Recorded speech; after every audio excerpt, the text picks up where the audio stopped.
Welcome back. Dismantling Dodd-Frank. The Senate is advancing efforts to temper key aspects of the Obama-era financial regulation, Dodd-Frank. The hope is that this regulation rollback, a decade after the financial crisis rocked Wall Street and the markets, will boost lending and the economy. Joining us now to weigh in is the Vertical Group research analyst, Dick Bove. Dick, good to see you, sir. Thank you, Maria. What do you want to see from Dodd-Frank in terms of having an impact?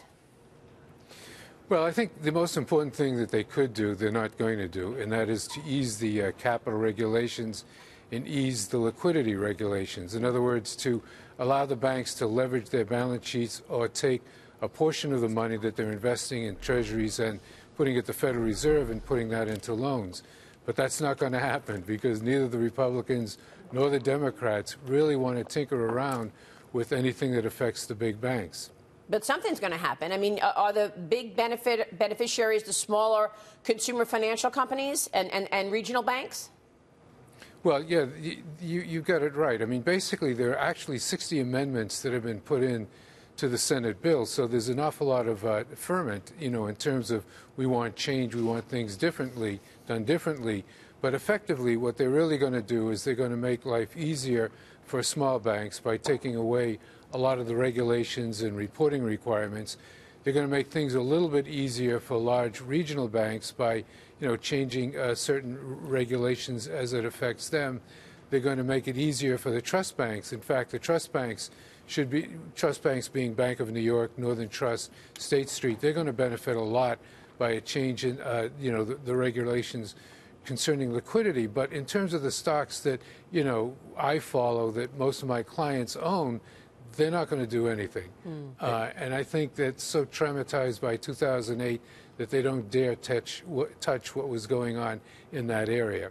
Dick, it's Mike Murphy. So speaking to a lot of the people who run the big banks here in the city, you know, they look at it from a standpoint of any rollback of these regulations is going to be beneficial to them. And then, as you know, they're very good at taking whatever you give them and kind of running with it. So I look at this, any rollback, as a positive for the banks. And that's from the top down, you know, the JP Morgans, the Bank of Americas. I think this is going to have a positive impact on them. And I think there's still a lot of upside for them as more and more regulations do get pushed aside. Well, no, you're right. You know, they will run with whatever they're given. And they will be given something under this, what they call supplementary leverage ratio ruling. But the fact is, you know, they don't really need very much help. I mean, if you think about it, I'm a major hater of Dodd-Frank, and I've been writing for years how horrendous it is.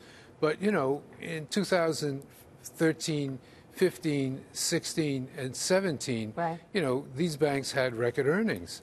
So, you know, I'm trying to figure out what the negative impact was since their earnings have been so strong. And the society has not lacked funding. Yeah. In other words, anybody who wants money got it. So I'm not sure that Dodd-Frank did the horrendous things that I thought it would do. Well, Dick, it's Mary Kissel here. Don't the big banks love Dodd-Frank because it gives them an advantage? They have the money to deal with all of the compliance, all of the red tape. I understood that this reform was more for the community banks who don't have the funding, the resources, the people to deal with that compliance burden. They're the ones who are going to benefit from this reform. Yeah, you're exactly correct. That's exactly where this bill is pointed. It's pointed at the smaller banks because the smaller banks simply cannot afford the cost of these regulations, and the smaller banks are being pushed out of business because they're not capable of having the scale that the big banks have. The big banks right now are just making so much money, it is almost unbelievable. Fortune magazine does its, you know, 500, right, once every May.